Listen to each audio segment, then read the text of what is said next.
I have a very fun class that I want to share with you while I was at Geospace Guangzhou here. So that class was about, ta-da, portraits here. I never done a portrait in my life though until that lesson there, and I was surprised to find out what it is there. So yeah, of course, as the usual method, I'm going to extend a little bit here. The first one is about portrait here. So first one, we are asking how many parts does it need to pick up? Does it need to make up a portrait? Well, yeah, usually a portrait stands for using people. Well, you wanted to take a photo of a lot of people or group of people. Portrait can be a lot of people, a group of people at once, or just one individual people. And then the people who want to take the portrait will usually be called a model or some kind of person who wanted to just take about it here. But normally they're just models.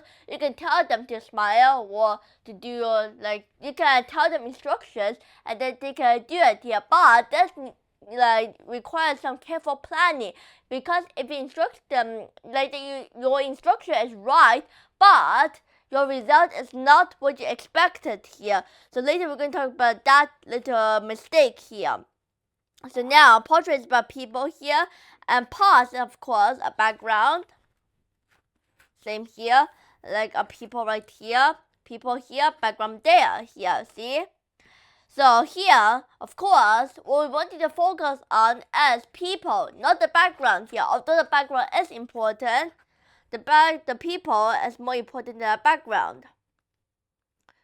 Although the background is important because the background needs to convey a message like where this people is, where this person is. Like for example, say for instance we want to say that okay, we're in Guangzhou in Canton, then we can place those people in front of Canton Tower, because this way people will instantly know that okay, we're in Canton here, and then people might say, hey, what we are doing in Canton here. See, the location matters a lot. If it's at the beach or it's at a trip, if it's at a trip, you might have some kind of posters with gelato stores or ice cream stores or at the beach here. Then if you put the location, the person is going to be at that location, and then you can feel it here. Is he relaxed? Is he happy? Is he excited? Is he comfortable? Yeah, that all kind of things we're going to be at the location here. So that says we'll have to choose the location as well there. So the first one is that okay, we got our person, we got our location there. So now we can actually start to shoot them. But before to shoot them, we have to actually instruct them here. So I am not a model, of course, but I still don't really know how to actually professionally shoot a portrait. But I can tell you what I have learned from that class. And in that class, they also told us if you are a model, then what clothes you should wear, and how many pairs of that as well here. So they're going to all attend to that class as well here.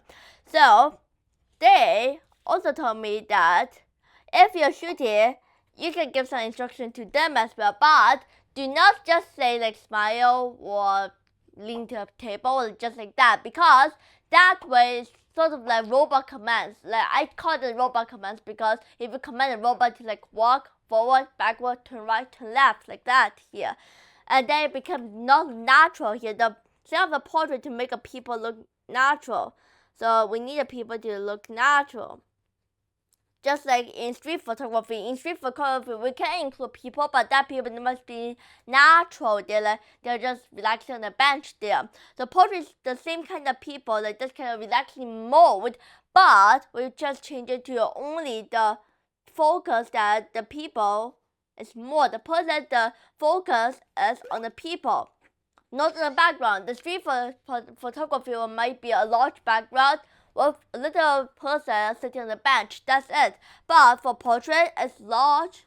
The almost 95% is people, and then the last percent has a blurry background here. But through that blurry background, we still can see some things instead of it there. So what I wanted to say is that it's natural, so you have to give the instruction to make it as natural as possible, because they are following your commands here. So, well, your instructions there. So they might be not comfortable with themselves, but it might be natural so that we can look at them like, okay, we are comfortable with that as well here. So the last thing that I want to talk about here, no, the last two things, this was the first one here, is that what clothes should you wear if you are the model here? Normally just a like t-shirt or shirt so that you can like feel that you are very relaxed like that here. Like for example, if because this is the meaning of travel, 旅拍 here.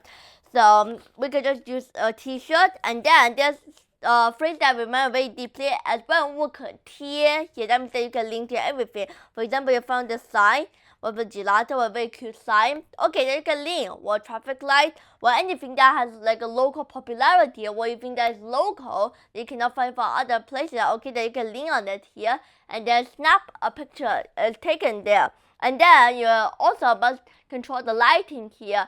You can also use flashlight. While there's flash, then you put the flash over there. Also, you can use the sunlight here. So if you're shooting indoors, then the sunlight is going diagonally to the model's face or diagonally like that here. That's why we have this like we can have this light that we control. Like for example, this big studio light that we can also control as well. So this lighting has to like communicate with the model how he or she wants to hear and then wants to see the final photograph as well here. And also what kind of thing that he or she wants to express if he is happy or he or she is angry in this kind of situation. What the message that he wanted to actually convey this kind of thing here. And then the last thing that I want to talk about before we end is I want to confirm two things.